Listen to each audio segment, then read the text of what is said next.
Today we're going to take some video game characters and we're going to turn them into demonized forms. So let's bring these illustrations to life. Well, we finally tidied up the mess from the chaos and havoc caused by that demonic form of Ben 10 that came from dimension Earth 666. But I think we tidied the place up neatly, don't you? That being said, although we have the new briefing room, your new demonology lecturer has been kind of caught up on some other affairs, so they won't be here until the next class. However, due to this, we've changed the scheduled class for today to be a more interesting one. In Dimension Earth 666, there is a breach in the realms of reality, allowing video game characters to enter that demon universe. We have discovered that during the process of transitioning from the video game universe to the demonic universe of Earth 666, a strange phenomenon happens, where the characters undergo a form of demonization. This had led to some rather strange and unique encounters. The first encounter was with a popular video game character known as Megaman, given the designation of MMD001. This unique demon form of the video game hero seemed to have the same abilities, however, there are some physical differences. The first and most notable difference was a set of crystal-like wings on his back. These didn't seem to have any other function but allowed him to fly and hover at will. This was more troublesome, while being attacked, leading to the loss of the first research team. It was noted that there was a sinister grin of pleasure on the face of MMD001 after killing all of the team members, as shown in the recorded footage included in the file labelled MMD001-alpha. It also appeared that, much like the video game character, when MMD001 defeated another demonic creature, it gained that creature's ability as a form of an upgrade to his hand blaster, able to swap the blaster at will for limited time periods. We are unsure how many new abilities MMD001 has gained since entering Dimension E666. We have seen from observation that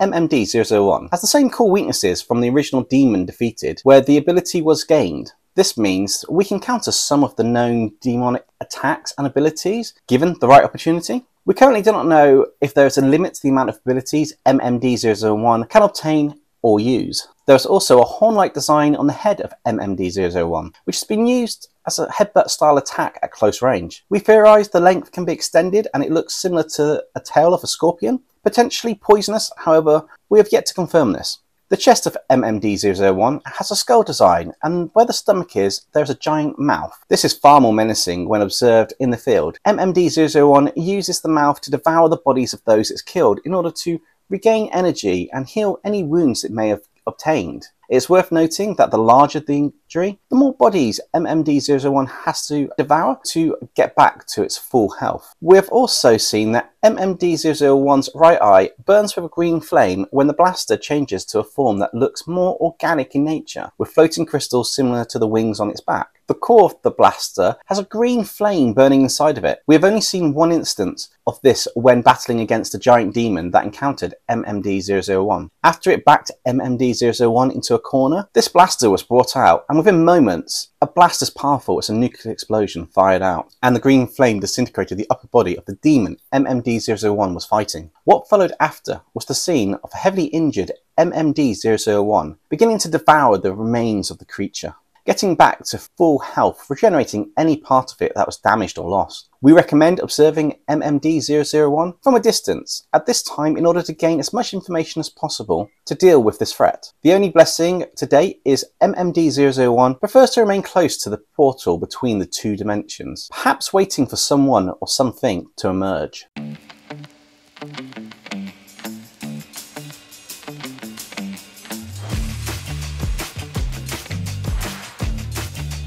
The second video demon, or Vidmon, as some of the guys around the department have nicknamed, is RC-01C. You might know them better as Ratchet from the Ratchet Clank video game series in your dimension. Although this demon does not look as scary as other demons and has a rather small stature, do not let your guard down around this one. It would appear to be a strange combination of the two characters Ratchet and Clank fused together, almost like Clank became a part of Ratchet, as well as a form of armour for him. There also seems to be a trend in some of the video game characters. Each seems to have a similar form of crystal feature, but the colours are different. This time it was a green coloured crystal on his wrench which generates a blue flame between the large sections of the wrench. His face was half Ratchet, with his left eye being that of Clank. It would seem that the portal between the two worlds merged the two heroes into one demonic form. Mechanical hands came out of the back and looked more like a decoration on the shoulders.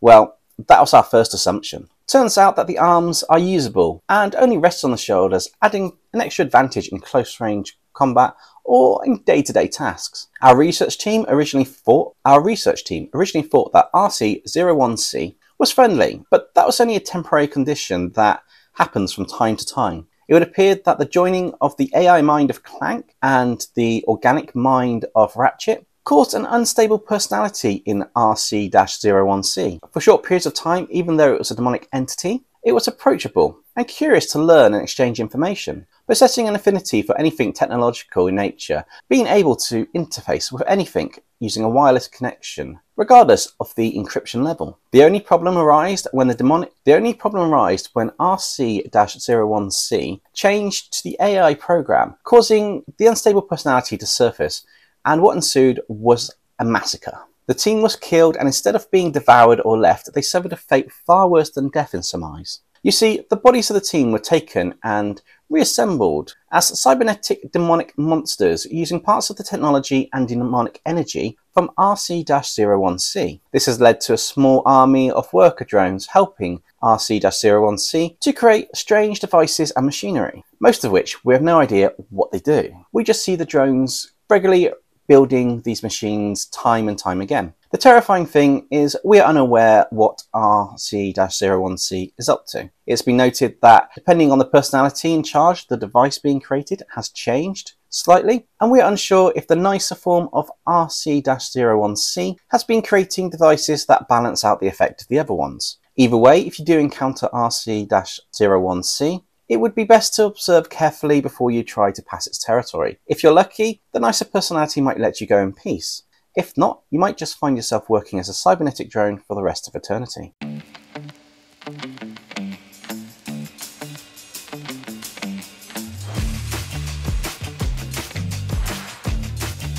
Perhaps one of the more interesting looking demonic video game characters that has been demonized is a strange bean-like creature that normally wears a random costume when racing or competing in an obstacle course. However, one of the members of this video game, known as the Fall Guys, has been merged with its costume and become a demonic entity that has, in this instance, taken on the form of an Aztec death demon. Looking like a warrior with a feathered headdress, it would be difficult to notice the costume had fused with this demonic form. The eyes glow a yellowish colour. The body has a symbol of death on it, and the creature has a rather unique and somewhat twisted power. The power to create a game. Well, more of an obstacle course that could be classed as a death race. We first discovered this when the demon teleported 16 members from a research outpost in Gamma Omega 9 and formed an obstacle course that was aired on all channels throughout the outposts and bases in Dimension E666. As you can imagine, the staff members were confused and all were in strange costumes similar to what you'd find in the video game The Fall Guys. The only difference in this was a much more deadlier form of the extreme elimination round. The obstacle course was full of giant hammers, razor-sharp rotating blade-like fans, bars that were covered in spikes, acidic slime, and a whole host of other deadly items. It looked like something you would see out of a horror film, but that was just the beginning. It was clear that this course had some rules, and the demonic being's voice could be heard almost like a form of telepathy. Those who qualify to the next round, only 20 may pass. Those who are eliminated will die. The winner shall get to live and return, and the rest shall perish.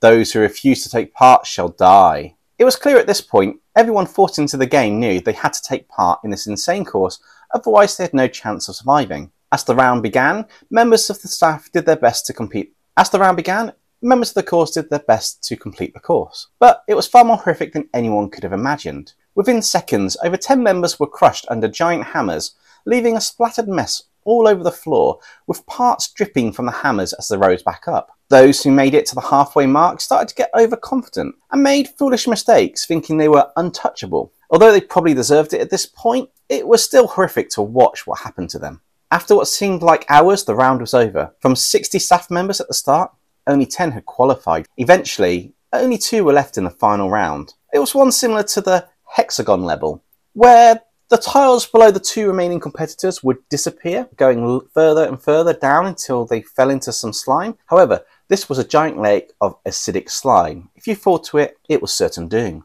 After a nail-biting contest, both fell down and one missed the platform to fall directly into the slime. Although going through this horrific deal, the last survivor and winner let out a sigh of relief and sat back on a tile behind them. The tile suddenly vanished and they also fell into the slime, melting away. The demonic entity appeared as the game vanished and was seen laughing as it had planned this all along. The only winner of this game was the demon, designated FG02A. We've heard rumours that one survivor from the games of FG02A exists, but we've yet to confirm if this is true or not.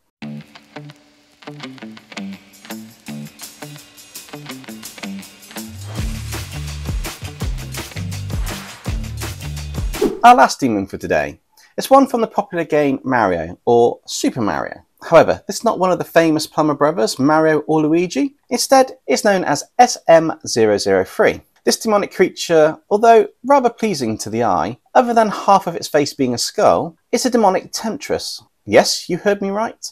I did say temptress. This is a female demon. One who we have to say, despite a slightly ugly appearance, is one of the more beautiful demons we have encountered. She has long blonde hair with two horns on top of her head and a crown made from a blue crystal type substance. There are skulls on her crown and armour and a pattern similar to that of mushrooms and toadstools from the game. Other than some spikes on her body and a strange red pattern on her stomach area, she looks much like a regular human, although her skin is blue. As to her beauty, if you ask me, but like all things that's beautiful, is often quite deadly and extremely dangerous. The reason why she is so deadly is that this is the demonic form of the Mushroom Kingdom Princess, and SM003 has the unique ability to summon living mushroom-type demonic beasts that follow her bidding.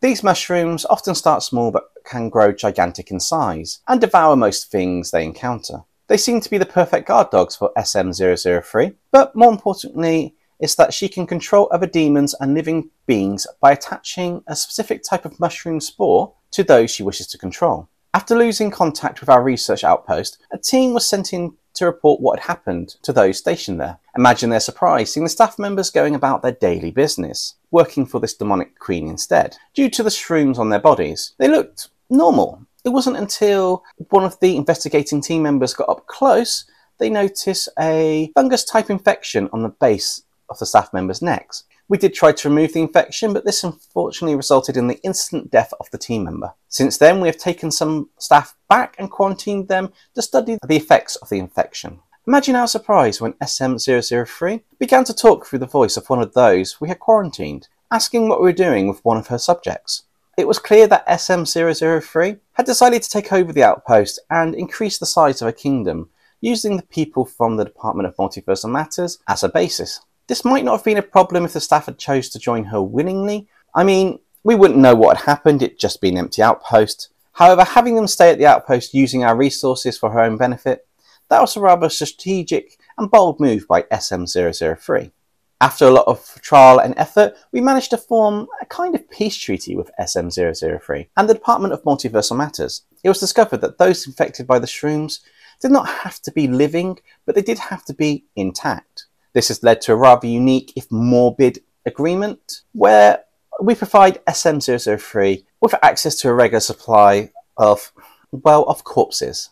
And in exchange, she has agreed not to infect or turn any living member of our organisation into a subject of her kingdom. As we have no idea to the full extent of her abilities currently, this is perhaps the best scenario we can come up with. We believe that this demonic form of Princess Peach from the Super Mario game has an intelligence far superior than most of the other demons we have encountered from the video game universe, as well as those from Dimension Earth 666.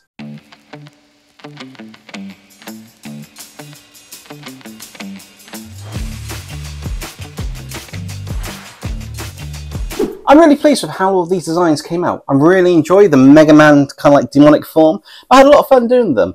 I think the most complex one to do is probably tie between Megaman in his demonic form and the Fall Guy character, like looking like an Aztec death god, which was quite interesting and quite fun to do. If you want to see more video game characters as demons, then smash the like button on this video to help share it out there. If we get, I don't know, say 700 likes on this video, I'll do a part 2 and I'll do some of the other characters from video games. Maybe I'll do some Cuphead characters, maybe I'll do something from Fortnite, who knows? But there's a whole host of characters we can have a lot of fun with. Monday and Friday next week are a little bit different. We're going to be doing live streams. Not entirely sure what we're going to do yet, but that's part of the fun of the live stream. Also, Monday is the deadline for the community redraw. It's creating your own demonic character, so be sure to submit if you want to and get those in before the deadline. Stay safe, everybody.